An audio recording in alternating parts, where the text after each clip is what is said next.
Thank you, Greg. Thank you. So for retrospective, the whole idea is looking back.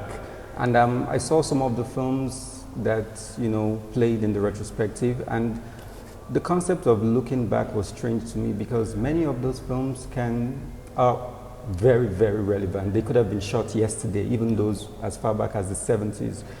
Did that factor into your curating process, and how did that play out? Yeah, like if you look at a film like Spike Lee's Do the Right Thing, 30 years later, everything that he's talking about in that film is still relevant. And it even sort of predicts Black Panther and the success of the film Black Panther. It sort of re-predicts the murder of Eric Garner and some of these other young black men that have been victims of police violence. And he literally juxtaposed that in one of these montages that he created and put online to show that nothing's really changed, or at least that we're dealing with the same problems that we dealt with 30 years ago, and then we were dealing with the same problems 30 years before that. So a lot of these films are very current, but that's just due to fate and the world that we live in. You don't have to try to make those films current. They already are, because unfortunately we're dealing with a lot of the same stuff. And you mentioned you were not really interested in the concept of the auteur while curating. What interested you? What was particular in your mind when you were making this? Well, it's not that I'm not interested in the concept of the auteur. I am. It's just that I don't want to give praise to that theory and that method more so than other methods. I wanted to integrate it and let that be one of among many approaches. So we are dealing with auteurs in the film, in the retrospective. For example, Chris Harris, who's a sort of a total auteur. Obviously, he's working in an independent, small-scale artist fashion. But we're definitely interested in auteurs, but we want to expand the concept of the auteur. And include writers, and include actors, and include producers, include cinematographers. So more so, we want to expand the notion of the auteur and sort of consider authorship on multiple levels in a film's creative production and creative style.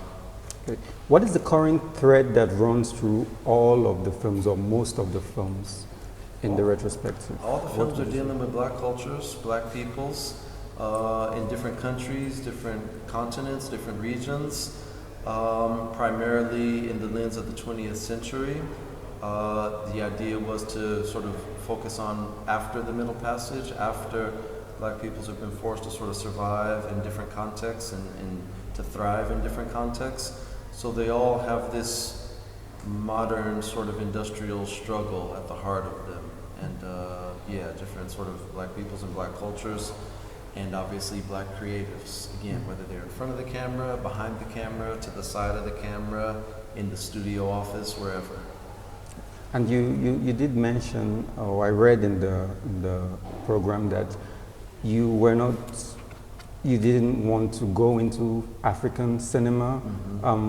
But then again, there's also the inclusion of Bennett. How did that play out for you, and why was that a decision you had to make? There's the inclusion of Bennett, and there's also the inclusion of Matt Hondo. Yeah, Matt Hondo. So these are two key and important filmmakers. We're playing Bennett's film in another hour. We'll repeat La Mort de. And the reason is, for these two particular films, okay, with Bennett, because he's one of the pioneering and important directors that literally shifted the course of international cinema, so he's important to include for that reason, but also because his film is dealing with these transnational linkages and these sort of cross-cultural forms of living and attempts to sort of survive in different contexts. And Matt Hondo is certainly dealing with that in terms of where black peoples have been sort of sent throughout the world and how they try to unite, try to sort of dialogue, try to sort of try to survive and thrive in these different areas. And he does it, and I think the most interesting way, because his entire film takes place on a slave ship. And his entire film is about that, what happened after that Middle Passage, what happened with the Middle Passage and after it. He even deals with before it. So it's actually one of the more rigorous sort of explorations of that phenomenon that we've had in the history of cinema, and probably the most dynamic and rigorous in the entire retrospective. Okay. How do you balance out all of this interest? Because I assume for a big festival like Locarno, programming black light, there's going to be so many interests. How do you balance it with what you want, or what you would want as a programmer, with what other interests might Well, a lot the of dance, so to speak. yeah, a lot of the films are commercial. So a lot of the films have commercial success, and some are by very famous directors that maybe people have seen in different contexts. So that was okay in the sense that I wanted to include, entertainment, also educational things, different genres, documentary and fiction, big budget films, smaller budget films, Hollywood films, films from outside of Hollywood. So I wanted to give a wide variety of works that have sort of celebrated and sort of interrogated Black culture. And for me, yeah, there's a healthy mix of things that I know and love, and things that I also love, but feel more important that an audience should know this film, or they should see this film in this context. So anytime you organize a program, you've got to sort of figure out a balance between what you want to show, what you need to show, what you have the budget for, what you don't have the budget for, what you have the time and space for, and what you don't have the time and space for, and what you can get technically versus what you can't get. How important was it for you to have some diversity, to have inclusion? Was that something that played out while you were? Yeah, absolutely. I'm sort of an activist curator, so it's very important to me that women are part of the discussion. It's very important to me that different sexualities are part of the discussion. It's important to me that different nationalities. I also consider myself an internationalist, so I want it to be a really strong international program. And South America has, contributed just as much as North America, and the Caribbean is just as much as important as the European continent. So it was really important for me to be able to create this wider collage of different peoples, different styles, and hopefully it all sort of paints a larger portrait of just the beauty and the brilliance of these different forms of cinema and these different kinds of Black folks and ways of living in different areas in the world. I want to assume that it was a very illuminating process for you putting it all together. What was the most important lessons?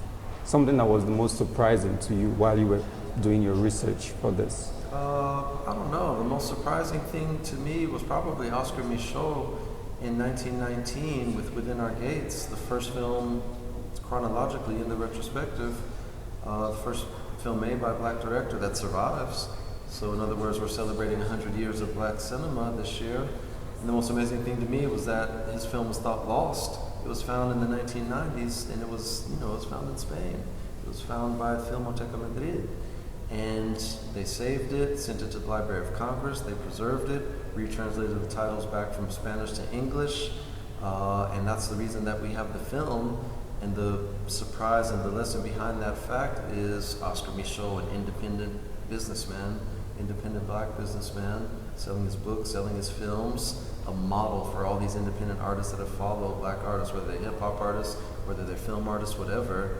His films were sold and distributed internationally. And only his second film, maybe his first, was even sold and distributed internationally. And that's amazing. It shows how far ahead he was, but also how far we still have to go 100 years later, when young Black directors, whether young or old, whether in America or not, still have trouble distributing their films. Because there's still resistance, or people that might feel, oh, no, this isn't for us, or no, this isn't for that audience. But Michaud was doing it, and he was relevant and seen around the world in 1919. It's a surprise.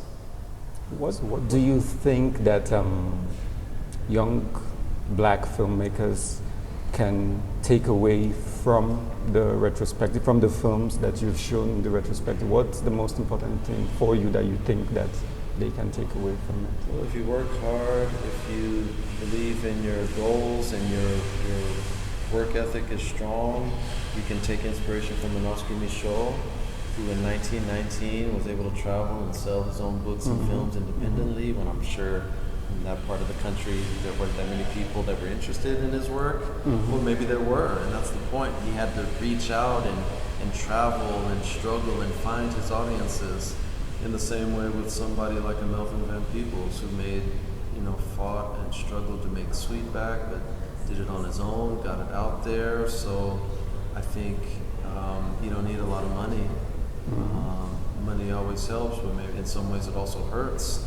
It's more about the passion and the work ethic, and I think that's a lesson that a lot of these independent filmmakers can be inspirational for young filmmakers. Just to do the work and sort of fight to get it out there. And somehow, if you keep sort of chopping wood, as we say, it'll happen.